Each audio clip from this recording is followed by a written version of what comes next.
비문학 독서 방법이 궁금합니다. 벌써 이제 비문학이라는 명칭을 쓰신 거로 봐서는 이 어머님 독서에 대해 많이 고민을 하신 어머님인 것 같아요. 고학년? 초등 그쵸, 고학년. 맞아요. 네. 고학년 분이신 것 같아요. 네네. 제가 생각했을 때 비문학은 독서라고 하시면 안 되고요. 독해라고 하시면 될 것 같아요. 그렇죠? 네, 맞습니다. 네. 우리가 이른바 뭐 에세이나 수필이나 소설을 읽는 방법이 있는 거고, 사실 비문학이라고 하는 거는 뭐 수학이든 과학이든 역사든 특정 어떤 주제에 대한 지식을 전달해주는 글이잖아요. 네. 그렇기 때문에 이 비문학 지문들을 소설이나 수필을 읽는 것과 마찬가지로 쭉 그냥 이렇게 읽어서 넘어가게 되면 머리에 하나도 남지 않아요. 그래서 가장 쉽게 이해하실 수 있는 방법이 무엇이냐면, 우리 대학 다닐 때 전공 서적들 보면 저 그러면 그때 생각이 들거든요. 책을 처음부터 끝까지 쭉 읽었는데 머리 하나도 안 남아있지 않은 그런 기분? 맞아요. 저도 읽기는 읽었으나 내가 뭐를 읽었던 건가? 이것은 도대체 난 분명히 읽었는데. 그럼 이제 우리 그때 생각해보면 그 전공서적들 어떻게 공부했었나요?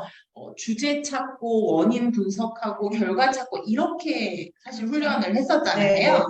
그러니까 비문학 독해에 대한 훈련을 시키시려면 아직 초등학생 때 같은 경우에는 사실 아이가 독서에 대해서 흥미를 붙이지 못했다라고 하면 사실상 저는 억지로 권유하시지는 않았으면 좋겠어요. 오히려 이것이 아이가 책을 좋아하는 어떤 마음을 더 방해할 수 있으니 그러나 만약에 아이가 어느 정도 책을 읽는 습관을 가져서 이제 우리 아이는 비문학 독해를 좀 시켜도 되겠다라는 판단이 드신다면 가장 쉬운 방법은 어떤 이 글의 원인과 결과가 무엇이었는지를 질문을 하신다거나 아니면 결국 이제 비문학이라고 하는 것들은 그 여러 가지의 원인과 결과를 통해 하나의 대주제가 있는 거잖아요. 그러니까 그 주제가 무엇인지에 대해서 아이한테 질의응답을 하시는 게 가장 좋은 비문학 독해 방법이 아닐까 싶고요. 사실상 중학교에 올라오면 우리 아이들 비문학 독해 이렇게 시켜요. 가장 많이 시키는 게 우리 왜 고등학교 모의고사 지문들 가지고 제일 좋은 세대죠. 그래서 그 문단 내에 이 문단의 주제가 뭐였는지 옆에 쓰게 해보고 뭐 예를 들어 그 주제에 해당하는 어떤 사례를 뭘 들었는지 쓰게 해보고 이런 훈련들을 시키거든요. 그러니까 중학교 진학 이후에 그런 훈련들이 진행이 돼도 충분하니 초등학교 때까지는 아직은 이렇게 어떤 원인과 결과, 주제 정도만 체크할 수 있도록 해주셔도 충분하지 않을까 싶습니다. 네, 맞습니다. 제가 한 가지 더 말씀드리면, 이제 그 설명문이 있고 논설문이 있잖아요. 비문학을 크게 나누면. 그런데 이제 갈수록 수능에서 비문학 지문이 길어지고 있는 것도 사실이고, 그 다음에 생활 속의 그런 주제를 담은 비문학 지문들, 예를 들어 뭐 특히 뭐 경제, 금융 이런 쪽은 맞아요. 정말 아이들이 독해를 힘들어하는 이유가 빨리 읽지도 못할 뿐더러 그 텍스트 안에 주는 정보가 너무 많은 거예요. 맞아요. 네. 그러니까 단락별로 주제문을 주제 근거 이렇게 찾아내기에는 그 한 단락에 전달하고자 하는 너무 많은 정보가 들어있어서 아이들이 이거를 바로바로 읽으면서 머릿속에 정리하는 훈련이 되어 있지 않으면 제한 시간 내에 정확한 답을 집어내지 못하고 정말 읽어도 대부분 국어 수능에 그 국어 시험을 못 보는 아이들의 특징이 한번 읽어요. 그 긴 지문을 읽고 문제를 봐요. 다시 지문으로 봐요.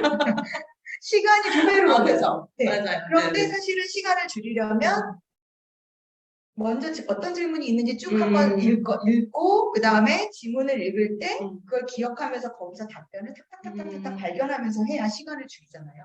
근데 이게 한순간에 되는 훈련은 아니거든요. 그래서 저학년 때부터 설명문이냐 논설문이냐, 논설문 같은 경우에는 대전제, 소전제, 결론 요 3단 문법의 방식으로 텍스트를 조금 정리 요약해내는 연습이 필요할 것 같아요.